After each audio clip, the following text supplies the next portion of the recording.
A reading from the teachings of the 4th century mystic Gregory of Nyssa. God has logos, else he would be without reason. And this logos cannot be merely an attribute of God. We are led to a more exalted conception of the logos by the consideration that in the measure in which God is greater than we, all his predicates must also be higher than those that belong to us. Our logos is limited in transit, but the subsistence of the divine logos must be indestructible and at the same time living, since the rational cannot be lifeless. It follows that, together with the Word, he who speaks it, which is the Father of the Word, must be recognized as existing. We affirm that we find in the Logos, whose existence is derived from the Father, all the attributes of the Father's nature. God created by his reason and wisdom, for he cannot have proceeded irrationally in that work. But his reason and wisdom are not to be conceived of as a spoken word or as a mere possession of knowledge, but as a personal and self-willed potency.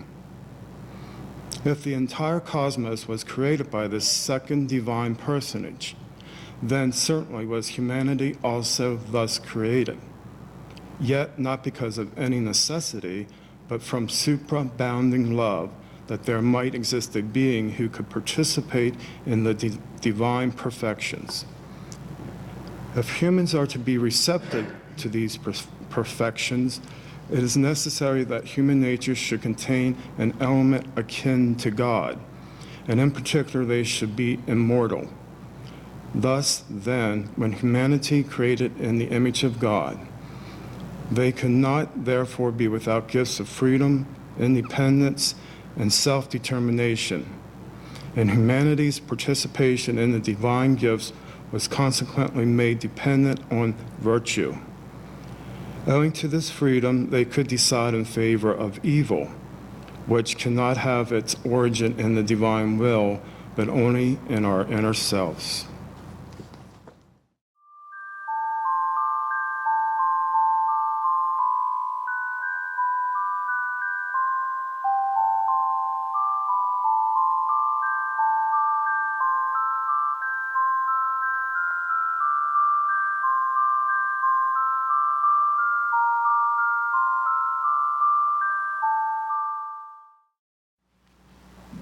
Today's reading is on the great day of God.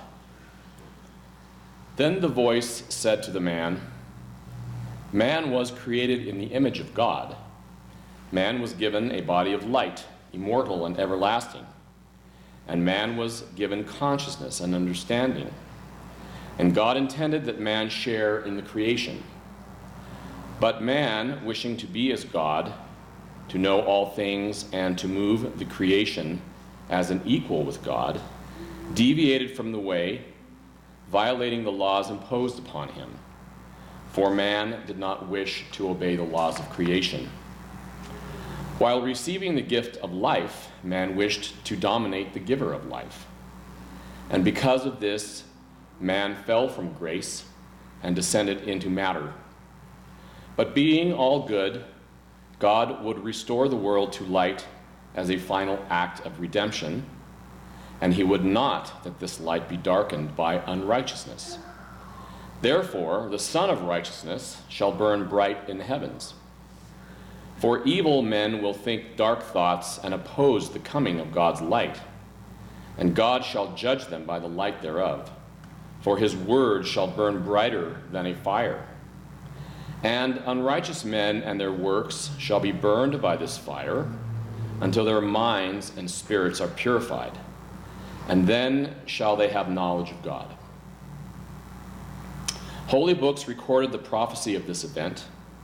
For behold, the day cometh that shall burn as an oven, and all the proud and all that do wickedly shall be stubble, and the day that comes shall burn them up, said the Lord of hosts, that it shall leave them neither root nor branch. And you have read the words of the prophets who spoke of this day long before the coming of Jesus. And God's star shall rise in the heavens as a king, lighting up the light of knowledge as the sun, the day. And he shall be magnified in the world. He shall shine forth as the sun on the earth, and shall remove all darkness from under heaven. And there shall be peace in all the earth.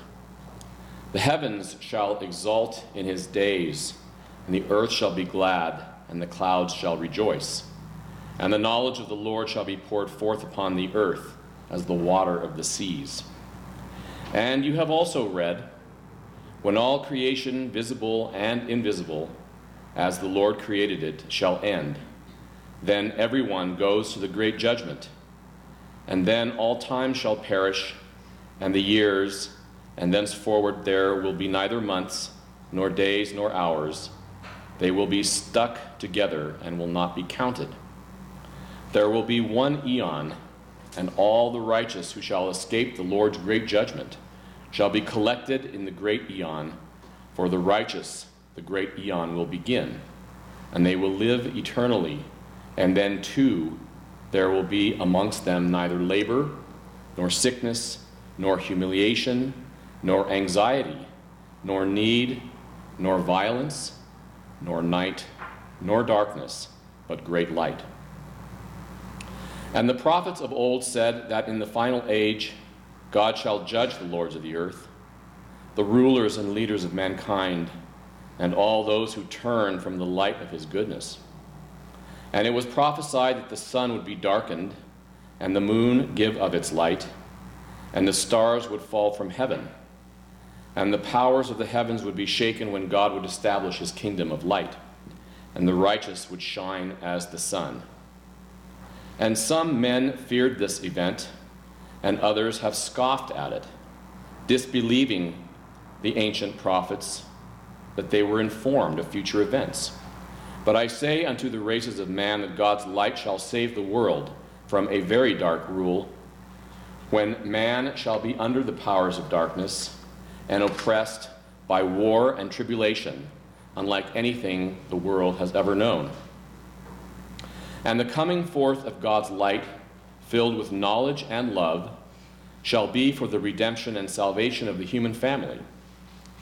Men shall not be cast into hell and burned with fire, as some have taught, but burned by the great light of God, which shall blind the eyes with its brilliance and heat the brain with its energy. Therefore, God's judgment is righteous, for the world would be destroyed totally were it not for the intervention of God, who loves his children and would redeem them from the pain of darkness and the enslavement to ignorance. Therefore, the righteous and goodly men and women of the world look for the coming of God's triumphant day, when the whole world will be transformed into light. And man shall be enlarged, and his world shall be enlarged, so there will be no more need of death. And the righteous and goodly of the world will not be blinded by the sun's brilliance, but will flourish in its goodness. For it is written that for those that love God, the Sun of Righteousness will shine forth with healing in its rays, and the goodly will live in the goodness thereof. And the ancients, knowing of things to come, saw into the future, and by the knowing they validated these events.